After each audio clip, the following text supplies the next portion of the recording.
Hello guys, this is a part 2. Sorry, I'm not feeling too well. But this is a great experience because this is part 2 to my other video that I don't even care about. Okay, let's just get right into it.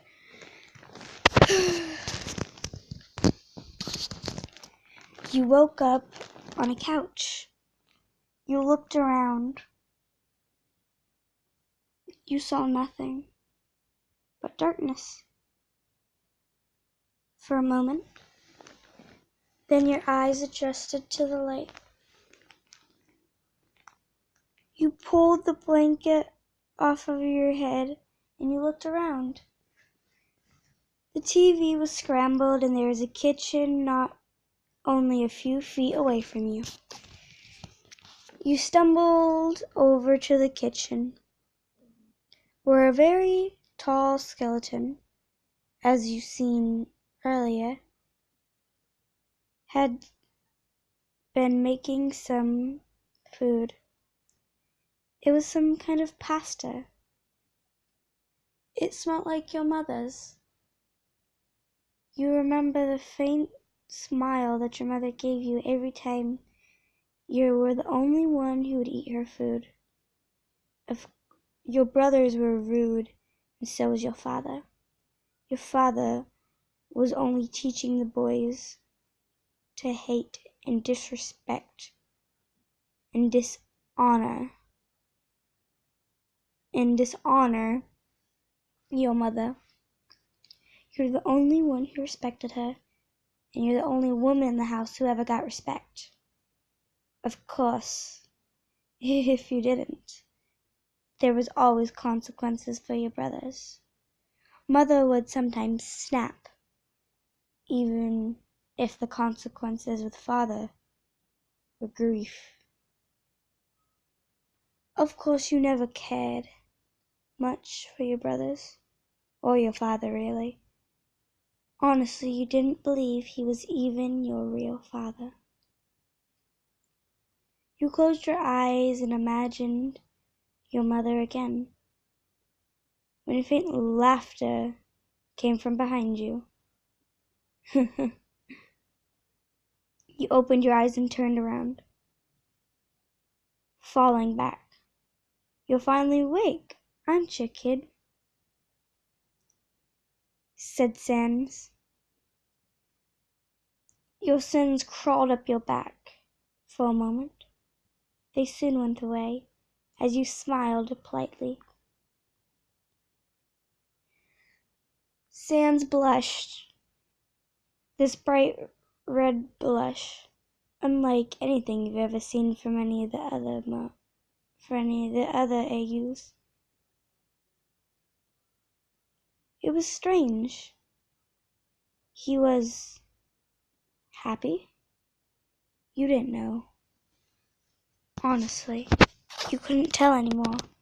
You were very tired and confused. You hadn't remembered very much. You'd only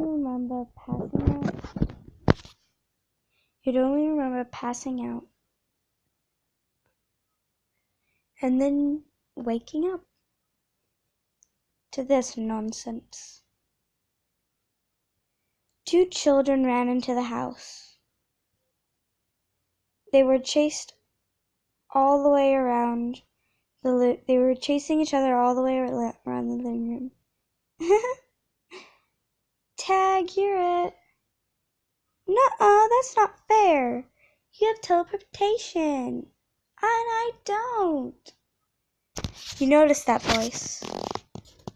It was not a child. It was Undyne, being childish, as always. You soon realized that the older skeleton was still staring at you. Briefly, you smiled, scared. For some reason, you now felt unsettled by his smile, unsettled by everything about him. Maybe you'd only trusted him because you were tired, and you had no other choice than to trust him.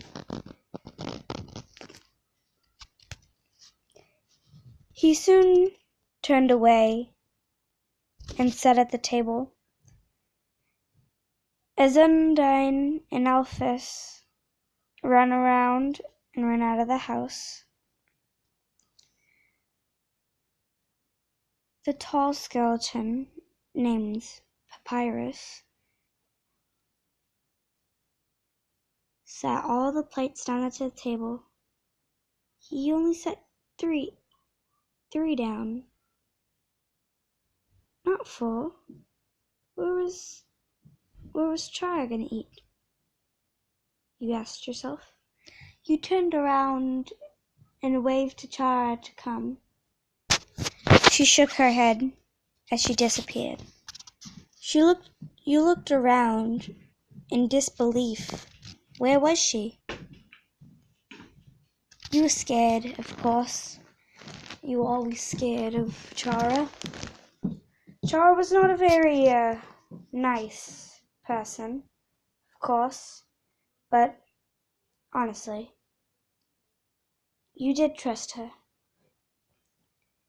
The oldest skeleton grabbed your shoulder and said, "Come on, human, come sit down."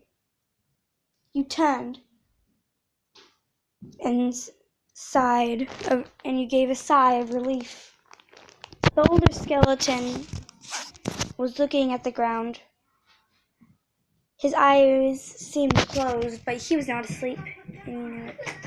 I'm sorry, guys, but that's all we can do for today. And I would like to see you next time. I will hope to upload this video in a few days. Okay, bye.